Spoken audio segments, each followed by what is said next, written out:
Dakota Plains First Nation has undergone financial corruption for decades. That's from residents of the community who note an individual has rallied a minority of band members to resist their chief's position and to change the leadership in the community.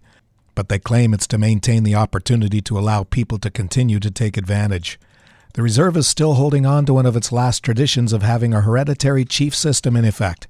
Community members say former Chief Orville Smoke was always a good-hearted leader but was taken advantage of by those who requested to assist in acquiring funding from various monies available through opportunities such as grants.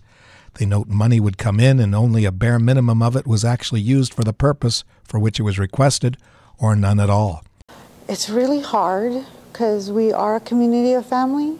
So my grandmother was one of the original members, so it's what she taught us. Family, you always look out for family, you take care of family. So it's really hard when it's kind of split right now. I'm all for moving forward, getting towards elections. I would, in my own personal belief, the people who have been taking from our community, from our families, need to be held accountable. That's my belief.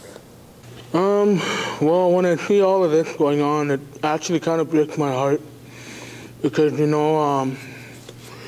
certain people can't look past certain things, I guess, and it makes me sad because when I look around, I see the people suffering, There's no need for this suffering, like with everything going on. We're supposed to be getting along, and the way I was taught was the only way everything will ever work is if you're truthful and, you don't hide anything. And when I look around, I see a lot of people suffering because of what's going on and, the political side of everything. And it's really, for me, it's ugly.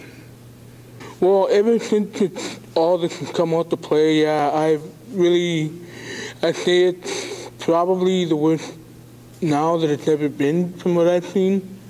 Like, division-wise, the dividing amongst the people. And that part itself, I've never really known, in all my time living out here, I have never seen this much division. I was one of the eldest band members here. I lived here and I grew up here, and the hereditary system has always worked because the 9 brothers and 1 sister and the mother all used to get together and decide, things that needed to be done in the community. Like, there's 9 brothers, so we have a representative from each of the family members here in Dakota Plains. And to me, it's always worked. I remember the brothers and my grandmother meeting in her house, and discussing what needed to be done in the community and who was going to be the next chief, who would do the better job. That's what they all looked at, and they all agreed on who would take over as the next chief, and that's how they decided who was going to be chief. And after my uncle Orville passed on, he wanted his son Donnie to take over because of his education and knowledge of how the band should be working, which is not working right now. But we're trying to get there. And I think we have two of the brothers left, my Uncle Les and my Uncle Ron. So, and then the rest of us are all band members, original band members, to decide what should happen. We just want to go on the way it was all this time, and it always worked. They all decided on who was going to be the next leader. My concern is with when we first had our first band meeting, basically majority of us all agreed that our hereditary chief would be Donnie Smoke because his father had already wanted him as chief, and we all agreed. We all thought it was a good idea. And then not long after that, we thought this is going to restart everything on reserve, so everything's new. So we wanted an operation review, and then after that, things started falling apart right away. There was an opposition group who decided they wanted to be chief, and then went to another one wanted to be chief, then another one. It kind of went like that, and ended up being this other one. So then they started telling lies, like they were told that they can be the chief, and then making these fake BCRs and kind of stuff like that. And it was just went crazy, and it froze our bank account. And so we got it unfrozen not long after that again. But and then they did it again with another. I don't know why their lawyers believing the bank lawyer was believing them. But anyway, so after that, now we can't be paid nothing, and then people are asking me, like, when are we going to get money for this and that? And I said, well, I don't know, because we were trying to get I think, Indigenous Services to kind of maybe help out in some way, but they want nothing to do with us for some reason. They want nothing to do with what's going on. And so we all just emailed them and kind of with our concerns that there's housing that needs to be repaired, and things are freezing up, and now who do we contact, and who would actually work for free for now? Things like that. And it's been hard, and a lot of people coming engaged. There's a group who are kind of like trying to split families. Like, we're all together at once at the first band meetings, and all of a sudden now it's all split because they're going behind our backs and having little secret meetings and saying that, like, telling lies, separating us anyway. And some of them are offering money to, like, come on our side. So it's splitting up families, and what we first all decided to do in the first place is have him as our chief. But now they don't know what they do, and some just want to stay on the fence. Some don't want to. They've been threatened, their job's been threatened and stuff like that. So they're scared. So they're scared to come forth and come to meetings anymore, so it's kind of getting smaller, but they don't want to be on anybody's side. They just want to be on the fence. So it's kind of making it harder for us, and with all the little meetings they're having, I guess secret meetings they say, but we find out anyway. And we have this one person who is kind of the leader of that, he's been fired already from the job and, like, told to let go and told not to interfere with things, but he's been, I guess, going to banks and bothering them, trying to get money, but our bank is frozen, but they're still trying to find a way to get the money I guess they want to buy a lawyer to fight against us. That's just band members' money to fight against us. That's not right. Misappropriation maybe of funds, because all our money that we've been hearing that's been coming in, where's it gone? It's disappeared all the time over the years. And a certain individual has always had was hiding behind my uncle, the late Chief Orville Smoke's back, and he was kind of like too nice to do anything about it all these years. So, and that guy just took advantage of it, I guess, and money just disappeared, comes in, disappears, money comes in, disappears, and was like, oh, okay, I heard we had some money coming in, like so much, and then we find out, we ask, and it's like, oh no, it didn't come in. So all of a sudden there's new vehicles around the reserve, like, how did you get all these new vehicles? Like, there's all these new things coming up, or houses and stuff like that, and just money lost or disappearing. Oh, it's been like that since this other individual came in, maybe about 20 years ago. Things have been, and we try to ask, but it's gone. There's no money. It didn't come in, but it's been in. We knew it was in by certain people who happened to know the other person who said, oh yeah, I was on the board that we gave you some, like $250,000. And yet when we go and ask the band at that time, like, did the money come in? They said, no, it didn't come in. But yet it came in, so we know, because the people who gave it said, we gave you money. So there's nothing on reserve to show with all the money that has come in all this time. And there's nothing, like, we should have buildings, we should have new houses. And I hear that we had like 12 houses renovated, which there was no houses renovated. things like that. So money, they get proposals for money, money comes in, and nothing's done. Hoping to have to go forth anyways with a reset, to go forth on the reserve, so we can finally start paying the people and start fixing up the reserve and having transparency for everything that comes in, so we know what's going on. So anybody can ask a question and they'll answer. This is what happened. Even show you, like that. Like we have bank statements. We have a few years of bank statements that came in that we happened to get, and we showed like all this money that came in, but nothing. It disappeared into another account. That's not our account.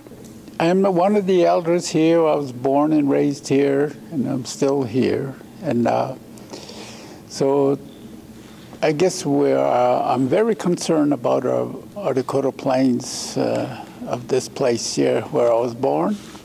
I wanted things to run the right way. And this is what we're running up against because of all this. We want things done right. Be honest about all the what's going on. This is my concern over all the years that I can remember. I wanted things to be done right. So, and I'm still here. So this is what I'm looking at to straighten all this out again. Hereditary was handed down from my dad, and then handed down to another brother, and then from there it shifted down to another brother, and then now it ended up over to my our chief before, Brother Donnie here, my nephew. So now we look at him as our chief today, and I don't see any other chiefs anywhere in this Dakota Plains but him that we had picked that was handed down to him. So this is what we go by. The finances seem like someone, me looking at it for the past so many years now, seemed like the finances was taken away from me. It wasn't, they never showed me anything of what they did in the past. And I wanted to know this, and I wanted to know where all our finances are being taken, where is it going? And then I look around to see what's come up with all these finances that come up. But when I looked at it, I don't have anything to show you that we got around here with all those finances that came in. So when I look at it, there's got to be something somewhere. The finances came in, but it's hidden away from us. They don't want us to see our finances. I guess maybe their pockets are too big. Maybe that's where that's what I see. So what do I see around our little reservation? Nothing to prove them that they had done this for me and did that for the people here in Dakota Plains. It's all hidden away from us, which is not right.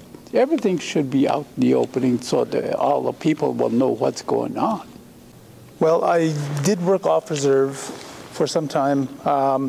It was only due to the lack of jobs and whatever, but it was more of, I think the possibility of jobs and everything in the past have been there, except that a lot of the money that's come into the reserve has not made it to the people or even opened up any opportunities for employment or any other projects that could have went forward. We should have been a lot further ahead from some of the bands that have prospered in our area now. With social development for one, economic development, any of the businesses, we've had a lot of opportunities. I've seen them come and they've never, nothing's ever come of them. And I've always wondered what happened to, the opportunity comes up and then we have a meeting, but then at the end of that, when you go back to find out what happened, it seems to have just dissipated. Oh, it didn't work out, or they give us all different accounts of what happened to the so-called even if we had a number or an amount of money that came in for something. From any other groups that have been out, there's like one way back with a company called Enbridge that was around. There was monies that were brought in by them, but we never saw any on the ground level for the people. So stuff like that, it's just we never had any answers. Since this individual first came in 20 plus years ago, we've noticed that I guess the misappropriation of funds, there was a lot of money that came in different programs. It's always brought to the table, but it never comes down to the people. They would come up with different excuses as to why, or it fell through, or there was all kinds of excuses. And so the people never really got to make anything or have any opportunities. It was always just kind of a day-by-day thing. And so when I came back from working off reserve, I heard that Chief Donna Smoke took over, and I was, I was skeptical of the whole thing, everything, because I didn't know where everything was, and I've been away for so long, like 10 years. And then when I came back, I attended a few meetings to find out for myself. That way I'm not wondering and listening to rumors and everything. When I came back and attended a few meetings, and I heard that he had 10 heads of the families, which I think was great to see, and having the original family members present as well, Leslie Smoke and Ron Smoke. They originally founded the reserve way back and gave you a lot of history on it.